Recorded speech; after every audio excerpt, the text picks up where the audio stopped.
So the first thing that I would say was a life-improving thing in February was actually quitting my job at Lush. Lush is often a very romanticized kind of industry. A lot of people want to work there, which I absolutely understand. There's obviously a reason. But at the end of the day, it is a retail job and it can be really sales forward and very sales pushy. They offer a lot of wonderful things for their staff though, a lot of exclusive products for us to try, so we know the ingredients and how they work on the skin and all kinds of things. And I learned a lot from that job because I did a certain naturopathy and nutrition, and so it kind of added to that experience of what I'd already learned about nutrition and naturopathy. But I just felt like it was time to leave. I was lucky enough, I actually work 2 jobs because I'm at university and I need to actually save money. So I had the luxury of obviously relying on this job that I now have, but I only get maybe 12 hours a week or so, so it's only just over $300 a week, and my rent is $155. So it can be a little bit of a struggle, but I know that that struggle is not going to be forever. So yeah, that's just the life of being a poor uni student, I guess. But they were lucky enough, I'll get it because it's really lovely. They actually gave me this plant, which is so beautiful. It is a Fictrus larita, I think it's called, larata. And I water her every Sunday, and she's just really lovely to have in my office. I got this pot from Bunnings, by the way, and it just kind of suits the theme of like dark wood. As you can see, my bookshelf behind me is dark wood, so it's kind of nice to suit the theme of the room. And I just really like plants. Mark and I, my partner, we have a lot of plants in the garden and in the house, and it's something that just brightens up the place. So the second thing is related to writing, and that is posting my quotes on my Instagram. So I print out these little quotes that I kind of, find or get inspired to kind of write, or like I have an idea in the middle of the day and I kind of write that down, or I think about something that someone would say, or I hear something on a train, anything like that. And so I've been kind of taking them out of my journal, out of all kinds of things, and reprinting them and then reposting them on Instagram with a nature kind of themed background because I'm a really big nature lover. So that's been really cool to do, and I haven't felt this need to, I guess, post every day because I'm not that kind of person. I'm not social media savvy. Well, I'm introverted, like I want my space and things like that. So it's nice just to do it for an artistic benefit rather than doing it for like, I don't know, branding or something cringy like that. And it's nice to feel inspired by other people as well. Like I follow a lot of writers who do the same kind of thing now, and they have some wonderful quotes that I always repost in my story. And yeah, just really supporting each other and what you're creating is just a nice community to be a part of. So I've been really enjoying that, and it's been something that's really helped my mental health quite a bit as well. On the topic of writing, I have established a little writing routine in the last kind of 2 weeks. I'm back at university at the moment in my final year, and one class I'm taking is creative industries for entrepreneurs, and it's about how can you take your art and make money from it, basically. And for me, I want to be a writer, so how is that possible for me? So a lot of writers are in the class, and talking to them and feeling inspired and encouraging each other has been super inspirational to me, because as a writer, sometimes there's a lot of self-doubt and a lot of fear that comes with it, and it can be a really lonely solitude kind of experience. And so it's nice to connect with other people who are doing the same thing and want the same results, and maybe are just need that little push and just need that little bit of encouragement. You feel like you're not as alone, and the struggle is not just you. The next thing is a reading routine. So I've been reading both at night and in the morning actually. I've been binge reading Sarah J Maas's A Throne of Glass series. Really liking it so far. It's obviously very similar to A Court of Thorns and Roses, but it's slightly different. I kind of like Throne of Glass better because it reads a lot better in my opinion. But I've been trying to really establish reading at night instead of going on YouTube and things like that. I have kind of a YouTube addiction. I recognize this, I acknowledge it, and I know that I need to work on it because I can't just binge watch 3 hours of YouTube and think that's productive or going to aid in my mental health and how I sleep and how I wake up. It's just not okay. And I am the most important person at the end of the day. So I have two devices. I have this Google Playbook, which is like an iPad basically, but I hate Apple, so I don't have Apple products. But I use this app called Libby. I've talked about it before, but basically you borrow ebooks and audiobooks from the library and you can take them anywhere with you. You don't have to have a physical book, which means you don't have to remember to take the book back to the library all the time. You can just have a digital copy. And it's really, really life-changing for me because I always forget to take my physical books back to the library and then they're overdue for ages and I feel really bad. And it's really, really easy to read on. I don't mind it. It's for free as well. So, you know, being a poor uni student, I'm happy to get entertainment for free in the form of a book.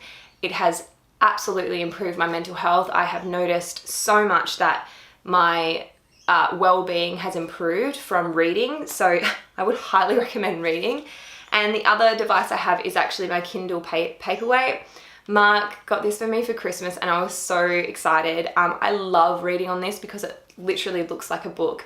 The only downside obviously is that you have to buy books on here, but I don't mind that because especially if it's an independent indie author, I really like buying their books because I like supporting their art, because who knows, maybe one day I'll be an indie author as well, and I'd hope that someone would do the same thing for me and buy my hard work as well. So I actually read Catcher by Kayleen Nicholson on this and I really loved that book. That was really good. So well done, Kayleen, for doing that. The next thing on kind of like a organizational standard is I have this big black book, which is actually my goals diary. It's a company in Australia. I think they're in Sydney actually.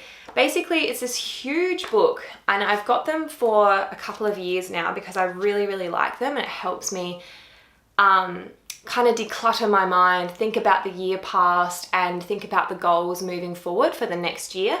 And it's just got all these little things at the start, like my future, all these quotes, for example, life only comes around once, so do whatever makes you happy and be with whoever makes you smile. So I think that's a really nice one. And yeah, toolkit for success, rating your year. It's funny looking back on this from the last year and how things have improved. So my relationships is always a 10 because I have a wonderful relationship with my partner. I'm so happy. And I also have some really solid friendship groups.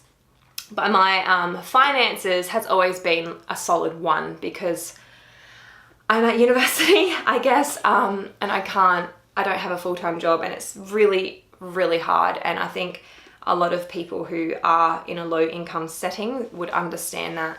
And I might do a video on low income and saving and all that kind of thing one day because I think it's just really important to talk about, and a lot of people don't talk about how difficult it is to actually live and buy groceries. You know, just simple things like that can be really difficult.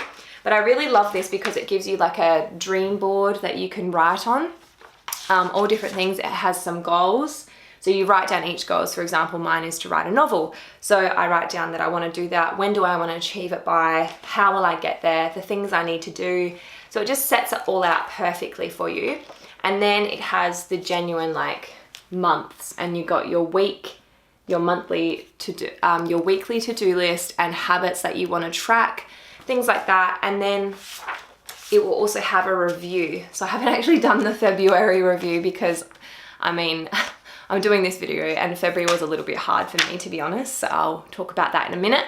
But yeah, you basically say like what went right, what went wrong in February, what were you focusing on, how do you feel about your goals, that kind of thing. It just holds you accountable, and I really like that system because I need to be held accountable as a professional procrastinator.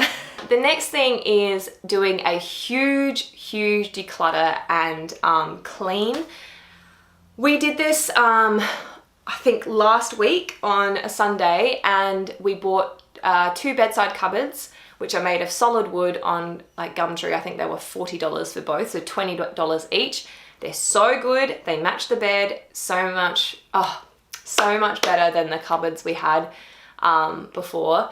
And it's so small, but your living space is like your sacred space, and it needs to be looked after, I guess. And on top of that, I also got a red lamp because when you go to sleep, having bright lights actually tricks your brain into thinking that it's sun, and therefore you produce more melatonin, which means you stay awake for longer, which is bad.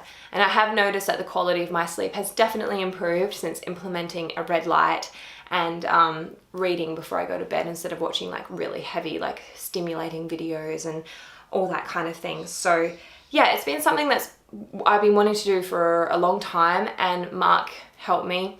And we just want to be a bit more minimal. We already are very minimal, but just doing more. You know, we had so many towels and just silly things like that we just don't need. And it's always good to be really organized in your space as well. The next thing is a very small thing, but super important to me, and that was playing netball again. I haven't played netball in probably 8 years, since I was 20. And I really wanted to get back into it. I was really craving it, but I could never afford to actually pay the netball fees and play. And this year from the money I'd saved up at Lush and my other job, I was able to actually pay the $100 for the season easily. And now I'm playing netball for my university, and I'll be playing netball just down the road where I live on Wednesday nights as well. So I'm playing two netballs, but it's good because I hate going to the gym. I hate it. I always have. I can't stand it. I don't like running. I don't like doing anything like that. I like hiking. I like outdoor activities, but to do that every day is, well, I just can't do it every day. It's impossible because I have like one national park, and that's it. And it's one pathway. So it's my form of fitness, and it's a good form of fitness that I really enjoy. And it's a way to meet new people and make friends as well. And the final thing I think for February was going home to South Australia and having my brother come up to Queensland and visit. So I had a really tough time. I did trimester 3 at university, which entailed me doing 4 different internships.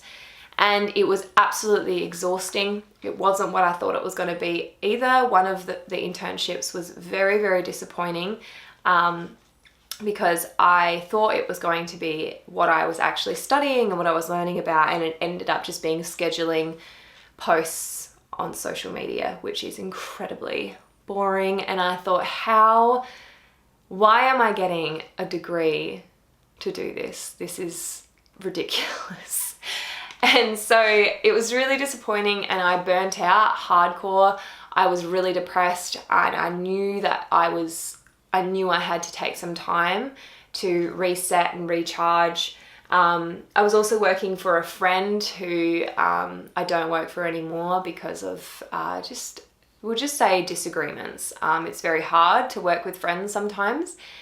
And that was added to the stress of the whole situation, was that I was just doing way too much. I wasn't getting paid for my internships, and I burnt out. I burnt out hardcore, and I was exhausted, and I didn't reset for the year like I normally would. I didn't write down any goals for the new year because I just was like, I don't care. I was just dead. And so it was nice to go home for a couple of weeks, have a little bit of a holiday, a little bit of a reset, visit family, and then have my brother come up and spend some time up here with me.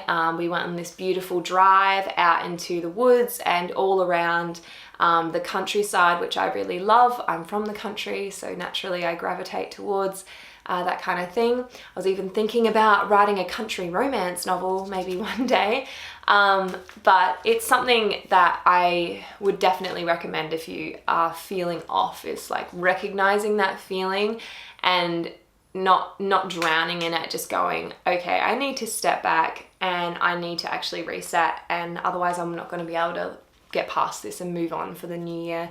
You might notice that I'm very, very happy, and that's because I am. I feel like I'm moving forward.